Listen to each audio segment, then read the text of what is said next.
hal-hal yang berkaitan dengan sholat. Karena malam 27 Rajab ini sebenarnya adalah ulang tahunnya sholat. Jadi kalau sampean pengen tahu kapan pertama kali sholat itu turun perintahnya, yaitu pada malam Isra wal Mi'raj. Perintah zakat turunnya cuma pakai ayat. Perintah puasa turunnya cuma pakai ayat. Perintah sedekah, kesunahan bersedekah turunnya cuma pakai ayat. Hanya perintah sholatlah yang cara Allah memerintahkan ini sungguh sangat istimewa, yaitu dengan cara langsung dijemput ke atas langit. Langsung Rasulullah sendiri didampingi dengan malaikat Jibril alaihissalam. Saking pentingnya sholat. Makanya sholat itu adalah menjadi ibadah yang menjadi barometer. Menjadi barometer apakah kita ini dekat dengan Allah, apakah amal kita nanti akan diterima di hadapan Allah atau tidak. Itu adalah dilihat dari sholatnya. Fa idza sholuhat sholuha sa'iru amalih, wa idza fasadat fasada sa'iru amalih. Apabila sholatnya baik, maka amal-amal yang lain dianggap baik. Tapi apabila sholatnya buruk, maka amal-amal yang lain pun akan dianggap buruk. Na'udzubillahi min dzalik. Ini adalah suatu yang sangat ngeri. Dan lagi, kalau kita meninjau sejarahnya Rasulullah SAW, Rasulullah itu Pak sering disebut dalam Al-Quran dengan dua nama. Yang pertama Muhammad, yang kedua sering disebut dengan Ahmad. Kalau kita lihat di ayat, yaitu ayat yang menjelaskan bahwa Nabi Isa itu akan memprediksi akan datang Nabi setelah Nabi Isa, namanya Nabi Muhammad. Nabi Isa lebih senang nyebut nama Rasulullah itu dengan nama Ahmad, bukan dengan nama Muhammad. Kenapa alasannya? Ini rahasianya akan saya bongkar malam ini.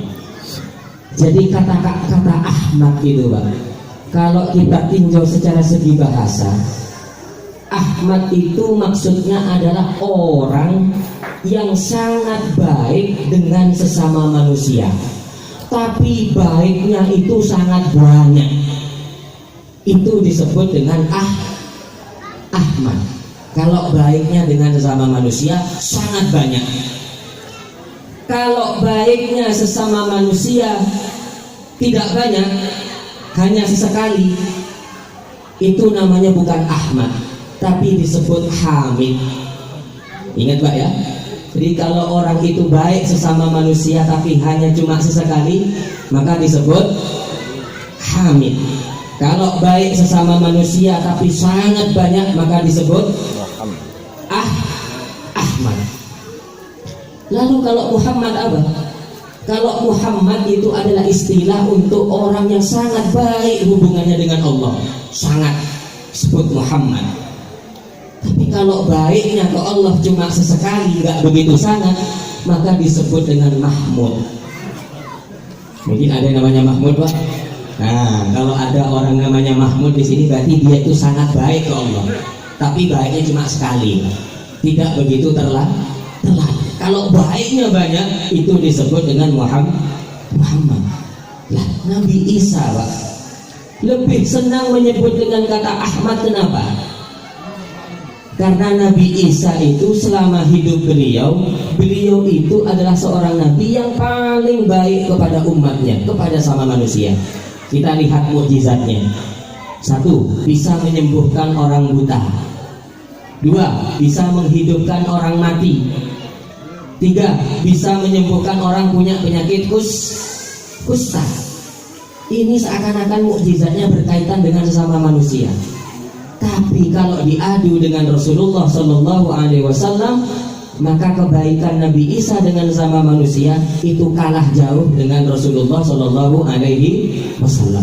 Maka Nabi Isa sering menyebut dengan bagaimana itu di ayat Al-Quran, Inni Rasulullah ilaikum musaddiqan lima baina yadayhi, terus mim ba'di ismuhu Ahmad, itu kan terakhir itu nanti.